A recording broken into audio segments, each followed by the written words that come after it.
ဒီဗီဒီယိုလေးမှာတော့ Excel ထဲမှာ nested if function အသုံးပြုတဲ့နည်းလမ်းလေးကိုလေ့လာကြရမှာဖြစ်ပါတယ်သင်ခန်းစာဗီဒီယိုမစခင်ကျွန်တော်ရဲ့ F1GC YouTube Channel နဲ့မိတ်ဆက်ပေးပါရစေကျွန်တော်ရဲ့ Channel မှာ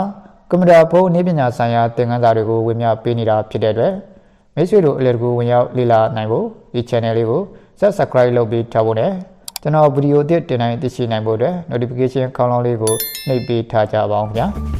Okay ဗီဒီယိုလေးကိုဆက်ပြီးတော့လေ့လာကြည့်ကြရအောင် nested if function ဆိုတာကဘယ်လိုသုံးပါလဲ if function တွေကိုတက်ခါအသုံးပြုတာဖြစ်ပါတယ်အဲ့တော့ if function တွေဘာကြောင့်တက်ခါအသုံးပြုရတာလဲဆိုရင်ဒီ logical test လို့ခေါ်တဲ့ဒီကိုစစ်ဆေးမဲ့အကြောင်းအရာတစ်ခုเนาะအဲ့ဒီအကြောင်းအရာတစ်ခုဒီရလဒ်များစွာထဲမှာအဖြေတစ်ခုကိုသိကျင်တဲ့အခါမှာ nested if function ကိုသုံးတယ်ဘယ်လိုအခြေအနေမျိုးတွေလဲဆိုရင်ကျွန်တော်တို့ဒီအဖြေတွေက5မျိုးလောက်ရှိတယ်ကိုစစ်လိုက်တဲ့အချက်လက်ဒီအဲ့ဒီအဖြေ5မျိုးတွေကတစ်မျိုးမျိုးနဲ့ကိုက်ညီနေတယ်ဆိုရင်เนาะကိုက်ညီစေခြင်းတဲ့အခါမျိုးမှာ nested if function ကိုအသုံးပြုပြရမှာဖြစ်ပါတယ် okay ဒီမှာဥပမာအနေနဲ့ကျွန်တော်တို့ဒီ competitions or say target ဆိုပြီးတော့ data ဇာတ်တစ်ခုရှိတယ်ဒါကဘာလဲဆိုတော့ကျွန်တော်တို့ဒီအကြောင်းဒီပန်းနိုင်ပေါ့เนาะဒီ target ပြည့်မီတဲ့ကျွန်တော်ရှင်းပြမှုလေးเนาะဒီမှာဆိုရင် data ဇာတ်မှာဆိုရင်အုပ်စု10မျိုးခွဲပေးထားတယ်เนาะ group 1နေ group 10ထိเนาะအဲ့တော့သူတို့တွေရဲ့ဒီရောင်းတာပေါ့เนาะ marketing လုပ်တယ်ဒီ marketing လုပ်တဲ့အမှတ်တွေကိုနောက်မှထည့်ပေးထားတယ်เนาะအဲ့ဒီအမှတ်တွေဒီသူတို့ဒီဘယ်အုပ်စုတွေမှာဝင်လဲနောက်ကနေကျွန်တော်တို့ရလက်ကဘယ်နှမျိုးရှိလဲဆိုရင်အောက်မှာ result ဆိုပြီးတော့5မျိုးခွဲပြထားတယ်เนาะအဲ့ result A အဆင့်ရတဲ့သူဒီเนาะအမှတ်81ကနေ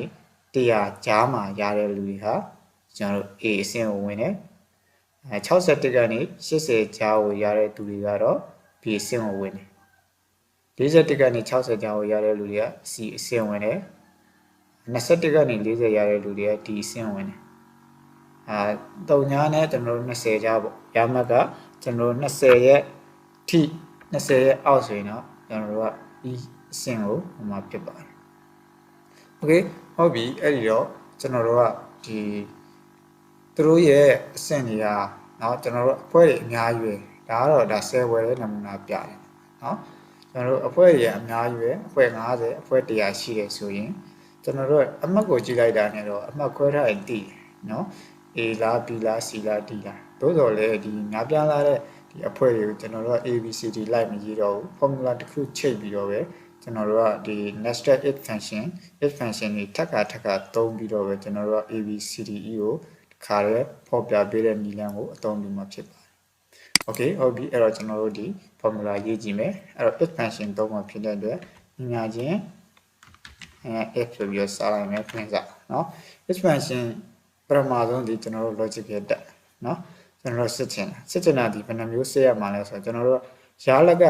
5မျိုးတည်းတစ်ခုပဲဖြစ်မှာဖြစ်တဲ့အတွက်အဲ့ဒီရလက်5မျိုးเนาะ logic တက်เนาะကျွန်တော်တို့ဒီ5ချိန်ထိလုပ်ပြရမှာဖြစ်ပါတယ်เนาะအဲ့ဆိုပထမဆုံးကျွန်တော်တို့ဒီ A အဆင့်အတွက်ကိုစစ်မယ် A အဆင့်ဒီကျွန်တော်တို့ကဒီ80နဲ့81နဲ့100ကြားဆိုတဲ့အတွက်80တက်ကြည့်ရเนาะအဲ့တော့ကျွန်တော်ဒီအမှတ်เนาะဒီ B8 ဒီเนาะကျွန်တော်တို့ greater than 80တက်ကြည့်ခဲ့ရင် comma เนาะ value is true ဆိုတဲ့ဟောပြပေးမှာလဲ A ကိုပြပေးမယ် okay ဟုတ်ပြီအဲ့အပြင်ကျွန်တော်တို့ဒီနောက်ထပ် B D C D D E တွေလည်းဖြစ်နိုင်သေးတယ်ဆိုတော့B D တဲ့အတွက်နောက်ထပ် if function တကထပ်သုံးမယ် if function ခွင့်စားဟုတ်ပြီနောက်ထပ်ဒါ if function နှစ်ခါရှိသွားပြီ nested if ခံပြီးနေတာဖြစ်ပါတယ်အဲ့တော့နောက်တစ်ခုကအဲ့ဒီ B8 ကပဲဟောစမ်းမယ်နော် greater than 60ထက်ကြီးတယ်ဆိုရင်တော့ဟောပြပေးမှာလဲ B ကိုပြပေးမယ် okay ပြီးပြီလားဆိုတော့မပြီးသေးဘူး CJD ရေ E ဖြစ်နိုင်သေးတယ် okay အဲ့ဒီအတွက် if function ထပ်သုံးမယ်နာပြောတဲ့ B အဲ့ဒီ B8 ကပဲเนาะ greater than 40 40တဲ့ကြီးမယ်ဆိုရင်ကျွန်တော်တို့ကပါတယ် C အစင်းနဲ့ဝင်မှာဖြစ်ပါတယ် okay ဒါရောပြီးပြီလားဆိုတော့ပြီးတော့နှစ်ခုကြံပြီးဒီနယ်ကြီးနဲ့ပြည့်နေနော်အဲ့တော့ကျွန်တော်တို့က this function ထပ်သုံးမယ် if function နော်အဲ့ဒီ b8 ကျွန်တော်ဒီမှာဒီနောက်မှာ slash mark ဆရာဒီ formula ရေးရရှိတဲ့အတွက်ပျောက်သွားတဲ့အတွက်ဒီဘက်ကနေ b8 လို့ရိုက်လိုက်ရ b8 က data ဆန်20ထက်ကြီးရဆိုရင် d okay အဲ့တော့ဒါဒီနောက်ထပ် e ဆိုတာဖြစ်နိုင်တဲ့အတွက်เนาะကျွန်တော်တို့ဒီနေရာမှာတော့3ညထက်ကြီးရတယ်မရေးတော့ဘူးเนาะ20ထက်ကြီးရင် d ဖြစ်မယ်အဲ့လိုမှမဟုတ်ဘူးဆိုရင်တော့ကျွန်တော် value is 4ဖြစ်တဲ့ e ကိုတခါတည်းပေါ်ပြပေးမှဖြစ်ပါ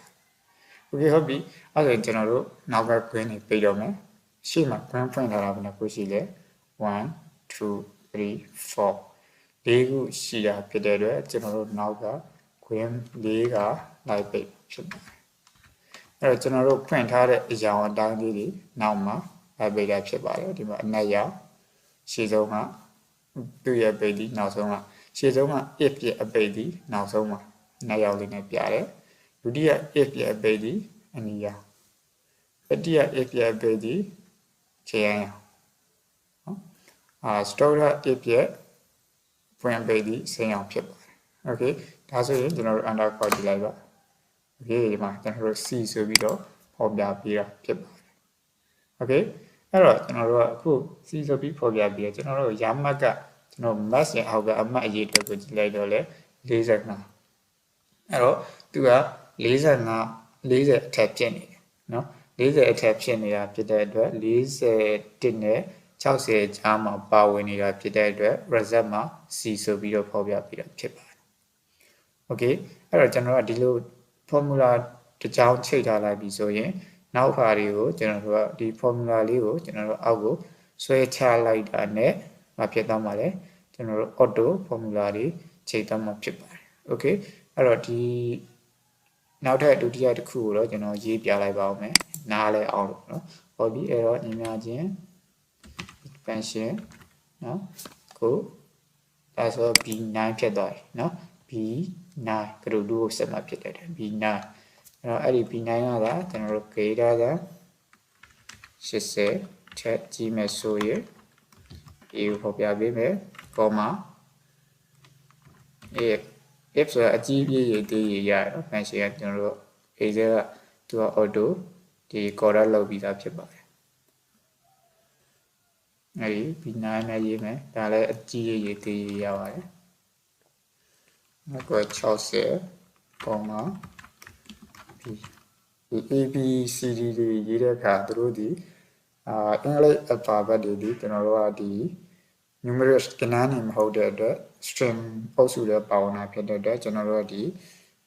open index comma close index comma တွေကျွန်တော်တို့ထည့်ပြရမှာဖြစ်ပါတယ် okay ပြီးရင်ကျွန်တော်တို့က comma နော်ဒီ b9 ဒီ greater than လောက်လဲကျွန်တော်တို့40ပေါ့တတိယဆင်ကC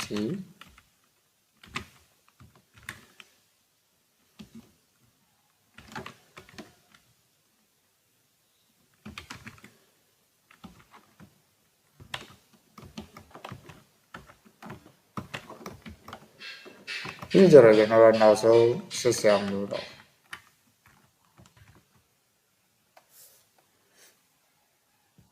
okay ဟုတ်ပြီအဲဆိုတော့ကျွန်တော်တို့ဒီမှာဆိုရင်ဒီနေ့ဟောဒီမှာကျွန်တော် s ဒီနားလေးမှာ expansion ကြာနေတယ် i ရဲ့ okay ဒီမှာတော့လေဟုတ်ပြီအဲ့ဒါကောက်လောက်ဒါဆိုရင် a ရဲ့နော်ကျွန်တော်တို့ဒီရမှတ်90ဒီရမှတ်90ဒီကျွန်တော်တို့က80အထက်မှာဖြစ်နေတာဖြစ်တဲ့အတွက်ကျွန်တော်တို့ a အစင်းထဲမှာဝင်တာဖြစ်ပါတယ် okay ဟုတ်ပြီဒါဆိုရင်ကျန်တဲ့ကျွန်တော် formula တွေကိုဒီအောက်ကိုဆွဲချလိုက်တော့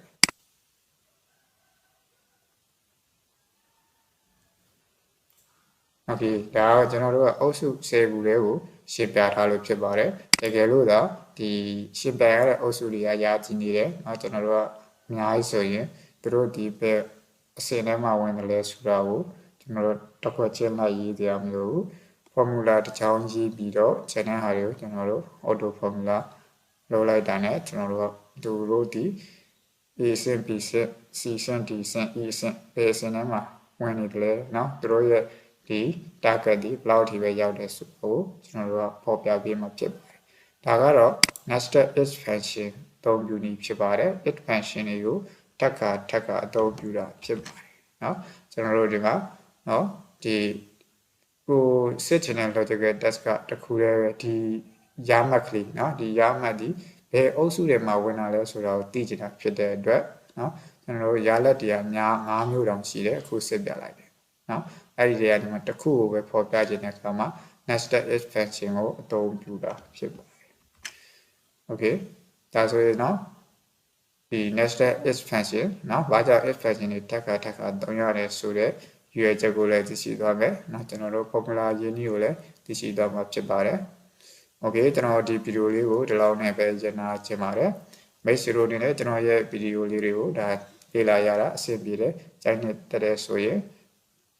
comment မှာ yes လို့ရေးဖို့တောင်းဆိုချင်ပါတယ်ဘယ်လိုဗီဒီယိုတွေလေ့လာရတာအဆင်ပြေတယ်ဆိုရင်လည်း like and share လေးလုပ်ပေးဖို့တောင်းဆိုချင်ပါတယ်